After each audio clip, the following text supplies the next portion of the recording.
విద్యుత్ సవరణ బిల్లును ఆపాలని, అలాగే స్మార్ట్ మీటర్లు బిగించవద్దంటూ వామపక్షాల ఆధ్వర్యంలో విద్యుత్ భవన్ ముందు ధర్నా నిర్వహించారు. ఈ సందర్భంగా వారు మాట్లాడుతూ, గతంలో ప్రతిపక్షంలో ఉన్న ఇప్పటి కూటమి నాయకులే స్మార్ట్ మీటర్లు పగలగొడతామని చెప్పారని, అయితే కూటమి ప్రభుత్వం అధికారంలోకి వచ్చిన తర్వాత వారే స్మార్ట్ మీటర్లు బిగించాలని ప్రోత్సహిస్తున్నారని ఆరోపించారు. 2023లో తీసుకువచ్చిన విద్యుత్ సవరణ బిల్లును వెంటనే రద్దు చేయాలని వారు డిమాండ్ తెలియజేశారు. లేని పక్షంలో గతంలో జరిగిన బషీర్బాగ్ ఉద్యమం కంటే ఇంకా ఉధృతంగా ఉద్యమిస్తామని వారు ప్రభుత్వాన్ని హెచ్చరించారు. ఈ కార్యక్రమంలో వామపక్ష నాయకులు పాల్గొన్నారు.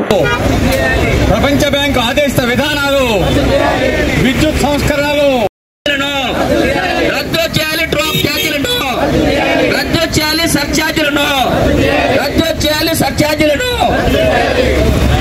ఈ వీడియో కనుక మీకు నచ్చినట్లయితే లైక్ చేసి షేర్ చేయండి. మరిన్ని లేటెస్ట్ అప్డేట్స్ కోసం మా ఛానల్ ని సబ్స్క్రైబ్ చేయండి.